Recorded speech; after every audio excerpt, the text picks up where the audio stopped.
friends, welcome back to my office. Today I'll be sharing with you the fragrances that I'll be decluttering in 2025. I don't really like the term decluttering in general because I don't think of these as clutter in my life. These are treasures that I'm going to rehome, put into someone else's life. I know that's silly to say that, but you know, it's all about the words that we use. It's all about the way that we express ourselves. So anyway, this basket I have shown on the channel before. I lovingly refer to it as perfume jail. And as you can see, it's getting quite full. This is about a year, maybe a year and a half worth of perfumes that for whatever reason didn't work out for me. So I'll be going over each one, discussing why I picked it up initially, why it isn't working out for me, and then we'll give each one last spray, one last test. I'll explain what about it may not be working for me scent-wise. I used to be super active in online fragrance secondhand trading communities. Not so much anymore. Ever since I moved over from Reddit to YouTube, I really just don't have the time and energy for Reddit anymore. This is not a flex at all, but I used to be a top 1% commenter in a few different subreddits. So needless to say, I enjoy the more human interaction side a lot more that we have over here on YouTube. Because I haven't been in those specific communities, I haven't been actively trading so often, and I have these perfumes now that have accumulated, and I'd like to see them find some new homes. Once all of these fragrances have been reviewed and a list is made, I'll be sending it to my friends, real life and online, and they'll be having the first pick. Once that is complete, I will be placing these for sale on Mercari, so stay tuned for announcements on that. I'll have the Mercari shop up within the next few weeks. I'll put an update in the description of this video, and also we'll be doing a community post on my channel. Okay, let's begin with the fragrances that have already been spoken for. This one, Good Fortune Elixir, I picked up quite a while ago. I think sometime last summer, maybe. Stupid crazy price I got it for, brand new in box. And this is actually for one of my friends. She recently moved, so we were waiting until she got, settled into her new house. So I'll be sending this to her shortly. I think I got this full bottle. It's like 3.04 ounces, Good Fortune Elixir. I think I got it for around $60. Good Fortune Elixir just doesn't do it for me in the way that the original Good Fortune does. And once you see this bottle, you'll know why I was drawn to it. Look at that. That's a cool bottle. I'm not gonna mess it up or spray it since it's gonna go to my friend. Yeah. I can slightly smell it through the atomizer. This one is it's a jasmine and vanilla fragrance, but it's got this kind of herbal quality to it. It's been a while. It's been like at least 6 months, maybe 9 months since I've really smelled it. I know she wouldn't mind me spraying it, but I'm not going to. So yeah, this one, Good Fortune Elixir, the official note breakdown, let's go ahead and look it up. It's got incense, jasmine, solar notes, bourbon vanilla, palo santo, and sandalwood. So in theory, that's perfect, right? The original Good Fortune by Viktor and Rolf was a strong like for me, but not necessarily a love. And with that note breakdown, I was really anticipating the Good Fortune Elixir to be perfect for me. I mean, come on, jasmine, incense, vanilla, It just unfortunately in practice I was not as head over heels as I had been hoping, but my friend Jules loves this one, so I am very, very happy to be passing it along to her. So Jules, I hope you love your good fortune.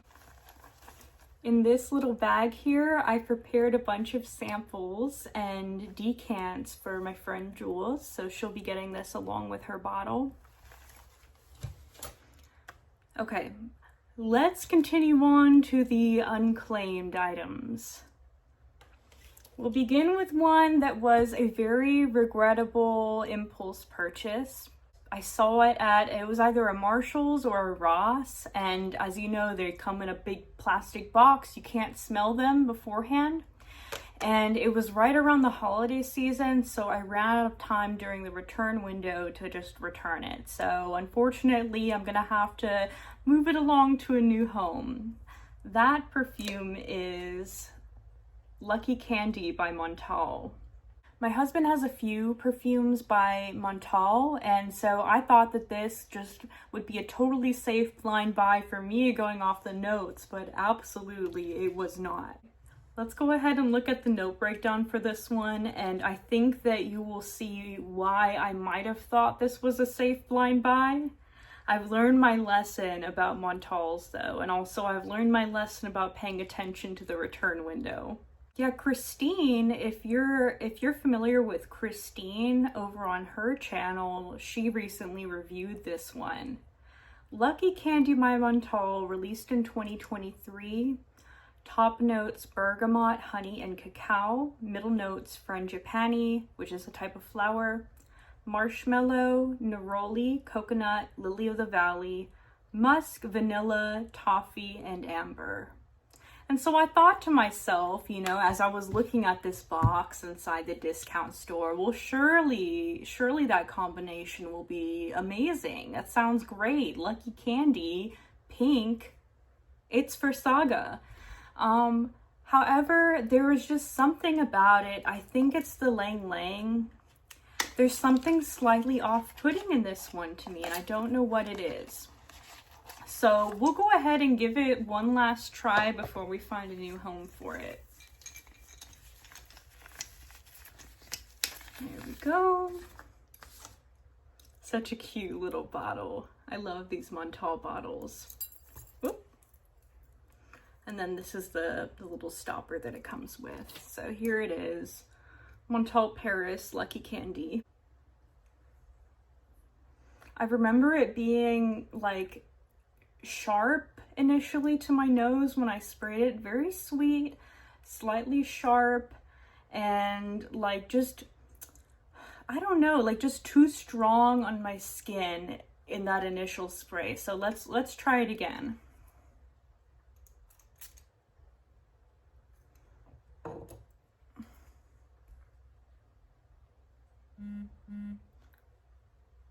See, now on second try, I like that more.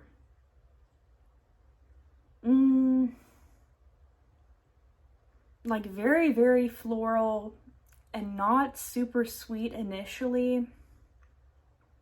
But like I know on my skin, it will be way sweeter. I think it's the Lang Lang. Certain types of Lang Lang flower on my skin, I don't know what it is.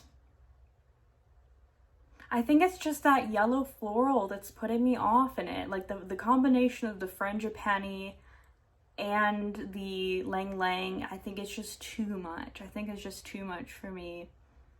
It's just not to my taste currently, and that's fine, you know? They can't all be winners, but I do think someone who is into more of like the yellow florals, like tropical florals such as Lang Lang, I think might like this. And I'm getting the coconut more this time than I did the first time that I smelled it. Yeah, it's a pretty perfume, but it just doesn't feel like my perfume.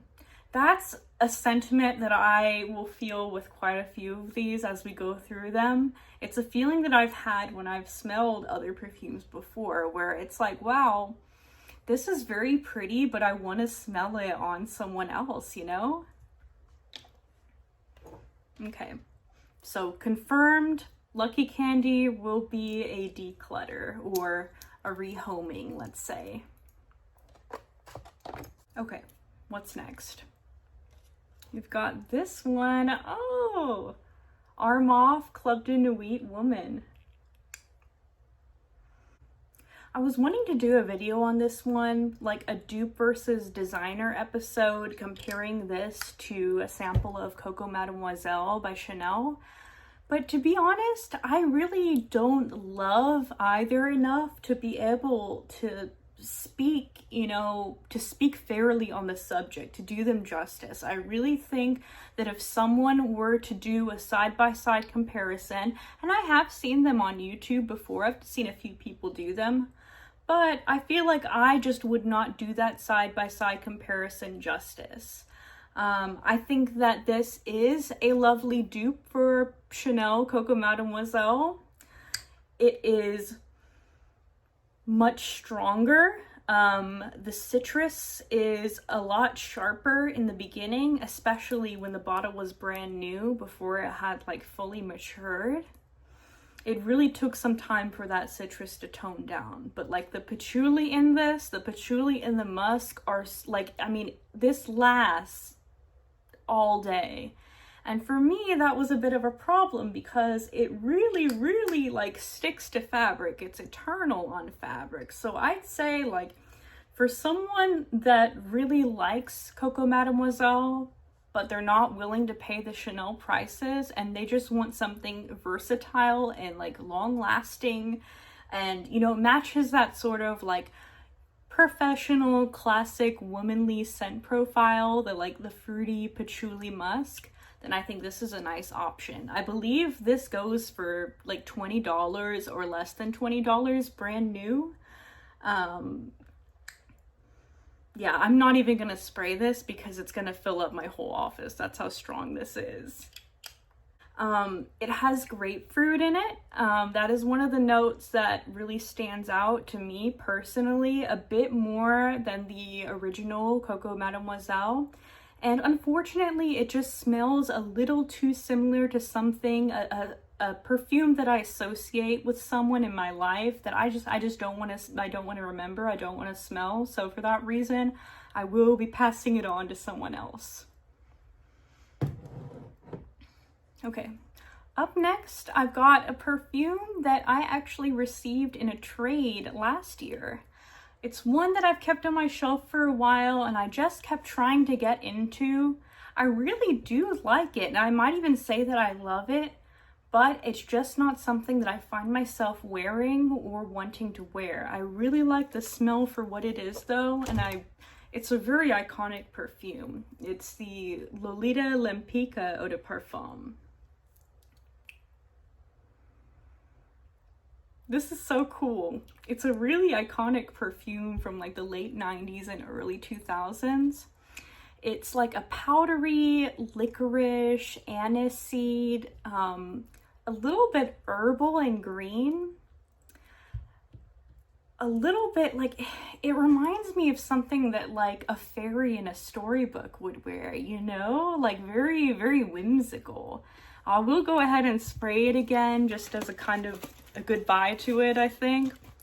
Someone else is going to love this. Someone else, I hope one of my friends will pick it up, but if they don't, someone else is really going to.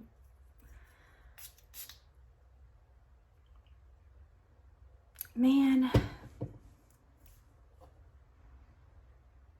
it's so pretty. Like, powdery, effervescent. It really, I know I smelled this back in the day. I did not wear perfumes in the early 2000s, but like, if I did, this is what I would have chosen, definitely. So I get what people say. There are actually some sentiments shared on various fragrance rating platforms, we'll just say that. But there are people who have shared feelings of smelling like feeling sad nostalgia when they smell this. And I do get it. It's almost like, you know, longing for a time and a place that, you know, it's so far back in the past and it wasn't really, you know, this wasn't mine in that time or space, you know? It's almost like, you know, not to get dark over here, but it's almost like longing for a time and space that I just wasn't part of. So I'm gonna let this one go, and I hope that the next person who has this bottle will get some good wears out of it, that they'll really enjoy it. Lolita Lempicka, you will be decluttered. Okay, moving on. I've got a gift set. This is the Le Jet Set by Le Monde Gourmand. There are really only a few inside this package that I am like actively interested in. And I'll be totally honest, this was like a discount store impulse purchase that I had been thinking, oh, this would make such a lovely gift. This would make a great gift. And then I just did not have an occasion or a person to give it to, because the people that I gift perfumes to, I tend to give kind of, you know, not to sound snobby, but I tend to give them more expensive perfumes. Le Monde Gourmand, these are nice perfumes. I think they are a nice budget perfume. And so, you know, the performance is not, it's not going to be what you'd get out of like a designer or a niche perfume necessarily. And I think they're a great option for someone on a budget, and I think they're a great option for like a teenager or a college student if you're needing something that's really like fun and smells great, but an accessible price point, you know? Okay, moving on. This one I've had for a while. It is Commodity Velvet, and this is their bold or expressive version. This one, man, it's really good, but I just don't wear it. I never wear it. It's like smoky, rosy incense, like it's very gothy. Velvet Plus. Let me look up the notes because it's been a very long time since I've even thought about this one. But my first impression, like when I'm smelling again, very, very like church incense, like resinous. Kind of edgy. Commodity. I bought this maybe 2 years ago even. It was back before I understood that discovery sets and sampling were an accessible thing to do. I just thought that blind buying was the only option because I wasn't on YouTube and I wasn't in the fragrance community. I wasn't talking to people who also were hobbyists, so I just didn't know any better. So I would just, you know, occasionally blind buy. So here are the notes for this one. Commodity Velvet Bold, rose petals, black amber, almond, musk, labdanum, which is a type of flower, but it can create kind of an ambery resinous accord, patchouli, and amber in the base. So yeah, very, very resinous and ambery. There is no incense listed, but I get why I was picking that up. So yeah, this is a really interesting one. Again, just not something I ever reached for, even when I would try to. I would put it on my tray, I would say, okay, it's fall, I'll wear this one. So this one will be finding a new home. All right, up next, oh, I've got another Le Monde Gourmand. I've stopped doing impulse purchases at the discount store. But anyway, this one I tried at the store. I liked it. I took it home. Changed my mind. Chai Eclair by Le Monde Gourmand. I believe this is a seasonal scent that's discontinued. They have another chai spice scent that is less sweet than this one. This one is a bit on the sweeter side, and I already have so many sweet, spicy perfumes. Let's give it one last try on the tester strip though. So, just not something that I reach for, and not something that I really like find myself wanting or needing more of in my own personal wardrobe. Let's give it one last try. And like I said before, this is a really nice affordable brand. You can get the full bottles. I believe they're under $25 at retail. You get them at stores like Ulta. And then you can always find them at discount stores. Like every time I go to Marshall's, I see them like in the checkouts and, you know, with the clearance perfumes. Okay.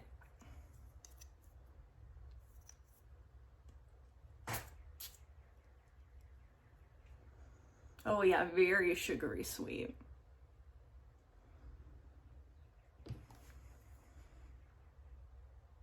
Yeah, that one, that's lovely. But like I said, I have too many sweet perfumes in my collection, and this is just not going to get used.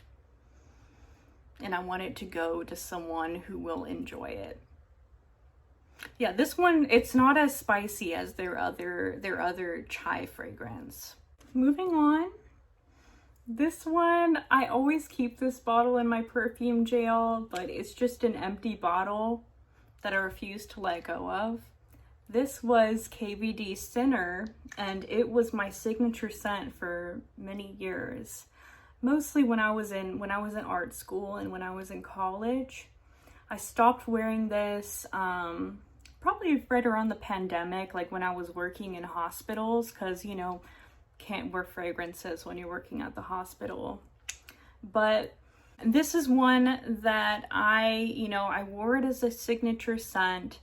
I would just buy one bottle at a time, and then I would replace that bottle when one ran out. That was the type of fragrance wearer, the type of fragrance consumer that I was for many, many years. So even though this one is discontinued, I still like to keep the bottle as kind of like, I don't know, a reminder of how, you know, how treasured this was to me, how coveted this was to me, and what a big deal it was saving up and purchasing that one bottle of perfume. So anyway, just wanted to share that little bit with you. This is like a fruity patchouli fragrance.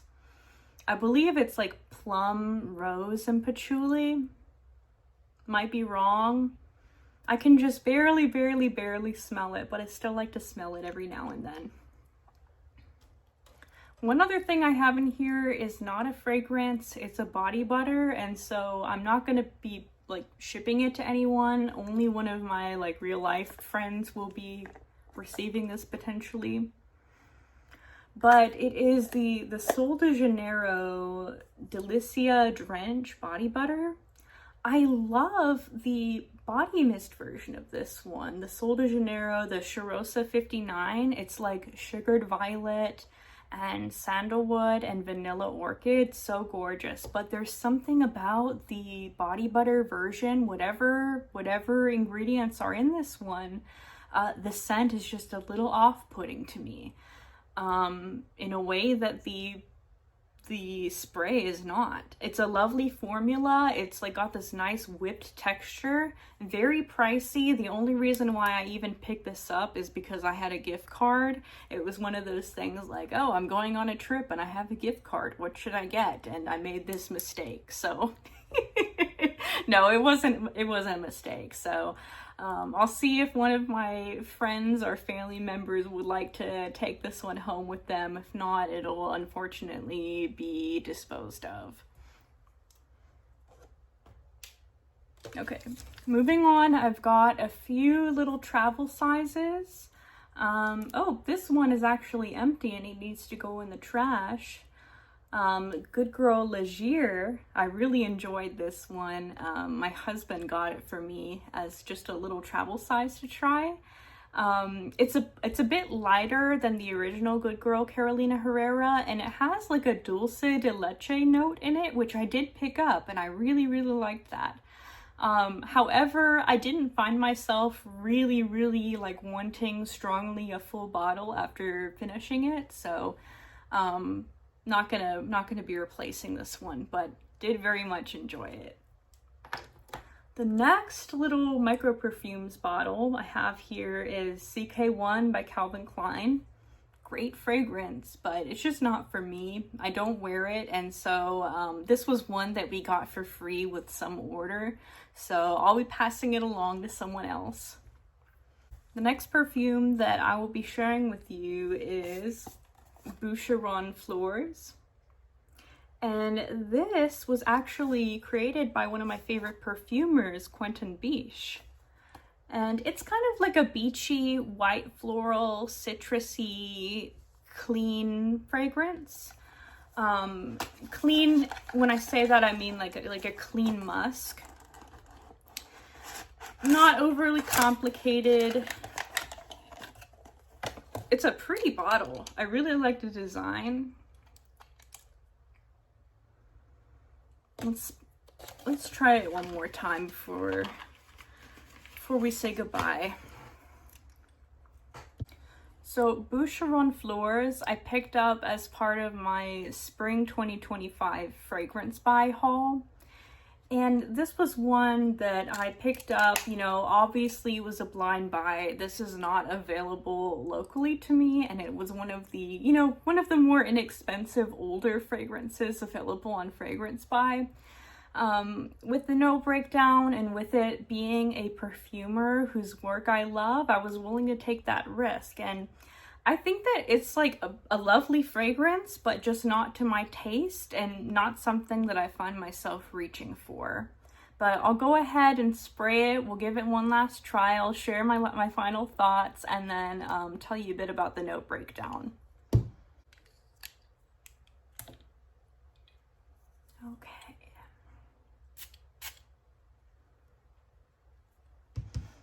That's so pretty. It's like fresh,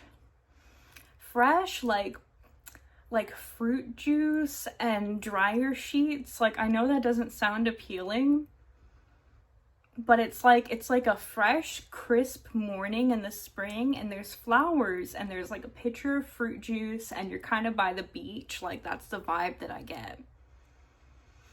You know, I think my mother-in-law might even like this one, or possibly Paige.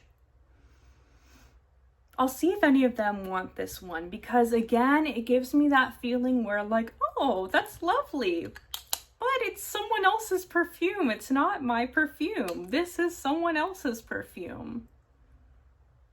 It is a good one though, you know, and I hate to let it go, but also I don't. I'm looking at the note breakdown for this one, and the fresh fruitiness that I was getting makes sense. It's lemon, mandarin orange, and pear. Then orange blossom for the white florals, and frangipani again. Again, frangipani, so I'm thinking that note coming up again, that may just be a floral that I'm not into. So I'll look out for that in the future. Other note, Petalia, which I believe is some type of synthetic floral note. Then benzoin and vanilla, so resinous vanilla base. Next one up, I have Reyna by Maison Alhambra. This is a sister company to Lattafa, I believe. And this is their dupe of Oriana by Parfums de Marly. I've discussed Parfums de Marly many times here on this channel. As y'all know, that is one of my favorite perfume houses of all time. My beloved Delina and Delina Exclusive both come from Parfums de Marly. So this was one that my darling husband purchased for me. I believe when he was buying some perfumes from Fragrance Buy. So it was one that he just, you know, added to the cart for me as a gift. I really, really, really love Oriana, the original by Parfums de Marly, and this is a nice dupe of it, but it just does not replicate the textural experience that I enjoy about Oriana. There's something about like the texture and wearing experience that I just don't get. Like, the scent profile is there totally, but I realized the more I got to know Oriana, it's not even like the smell. It's like a sugary, sweet floral, again, like the others that I've mentioned here, kind of like detergent-y, kind of soapy, to me at least, but very like sweet, candy forward fragrance. And there's just something about that texture that is like intoxicating to me. And I'm, very thankful my husband got me as a gift for, I believe, my birthday or Christmas last year. He got me a travel size of Oriana. So now that I have a travel size of the real one, I really don't find myself ever, wanting to wear the dupe. I never have worn it. I've just sprayed it once. So I think this is a nice, inexpensive option. However, it's not something I can personally recommend because I've never worn it for a full day, Highly recommend getting your nose on the original Oriana if you have a chance. But I'm hoping that the next person who has this bottle will enjoy it, because Oriana is an experience, definitely. Okay, we're on to the last two fragrances in my perfume jail. As you can see, perfume jail is getting kind of empty. The last two are Avon perfumes. And I'll start off by just saying here, I'm not an Avon rep. I don't sell Avon perfumes. If you ever are interested in purchasing or trying Avon perfumes, I highly recommend reaching out to one of your local reps, someone in a local Facebook group, maybe a church or other place of worship. There's Avon reps all over. I enjoy trying their perfumes and also their body products. I'm a big fan of the Skin So Soft bath oil. That is like my main Avon item lately. Now, the Avon perfumes, for me, they are always going to be a blind buy because of the very inexpensive price point. That is okay with me every now and then. I'm willing to take the risk because, especially since now I know I like their perfumes in general, especially the Far Away line. They have an ambery jasmine perfume line, and they release flankers for that one every year. So I'll be going over the two blind buys that did not work out for me with Avon. The first one, Far Away Gold. I actually am sad to be letting this one go because I really, I want to love it. I want to wear it. But it gives me that feeling that I told you about before, where it just smells like someone else's perfume. So there is one person I have in mind who really loves Lang Lang, and I'm gonna see if she's interested in this one. And if not, I've got some other friends that I'm going to have them try. So this one, Far Away Gold, like I said, it is, let's see. Oh, they put a description on the back. Bask in the golden dream of intoxicating far-off lands with warm, exotic notes of Lang Lang, precious Indian jasmine, and seductive Madagascar vanilla. I like that description. I think that is very apt. It is definitely vanilla, but not like a gourmand, super sweet vanilla. If you are like a, hashtag vanilla girly, this may not be what you're expecting. I definitely would not advise blind buying this at all. You have to be a Lang Lang lover, I think, to really appreciate this.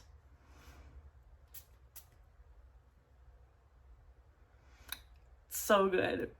It's like creamy, like voluptuous, like tropical vacation vibe.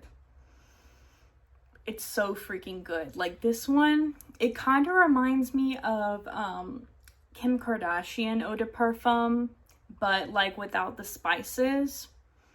Like different vibe, but it's got that kind of like just that rich floral blooming flower nature to it.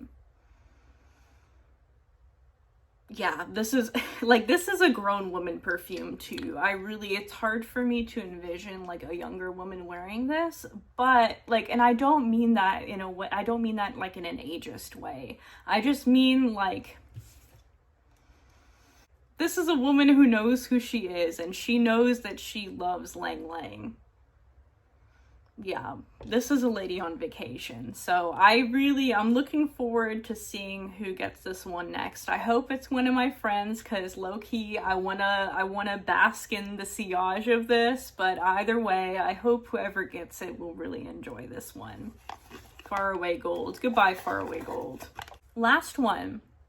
This, I would say, is my least liked, most disliked blind buy of 2024. This was quite a disappointment. I hyped myself up on it.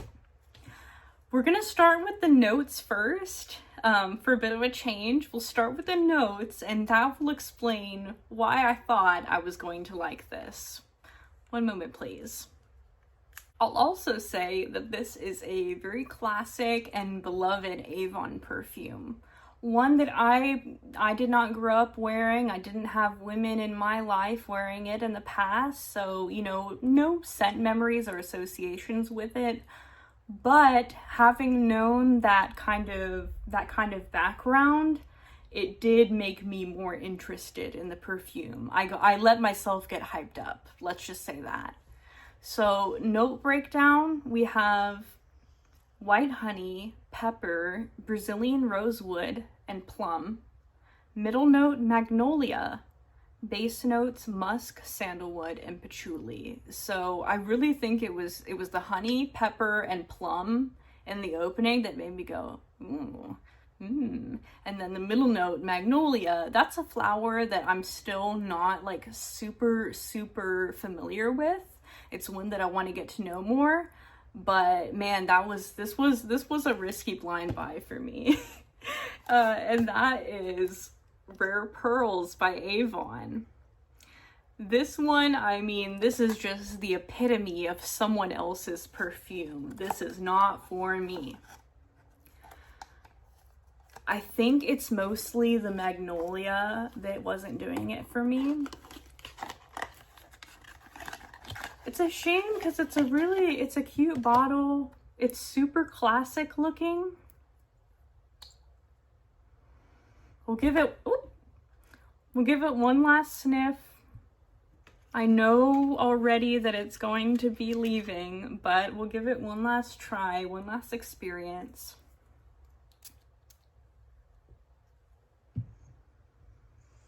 Yeah. It's lovely and it smells like, it's like clean and a bit soapy, but sometimes soapy florals can just be off-putting to me. There's some that draw me in and just feel like, yes, cover me in those soft, fluffy florals. And there's some, especially once they get onto my skin, where it becomes even more off-putting, where like on paper it's fine, but on skin it just almost makes me nauseous. And that's the case with this one. It reminds me of something that my late grandmother, my other grandmother, she might have liked, because she really liked like those fresh, clean, soapy sort of scents. I could see her possibly having liked this one, but yeah, it's not for me. Very light and airy and pillowy, but also like the base of it, that musk in the base kind of holds it together. So I see a woman who's like very put together, not necessarily like prim and proper. I think she's still got like a soft and gentle side. Well, that was it. We've gone through all of them.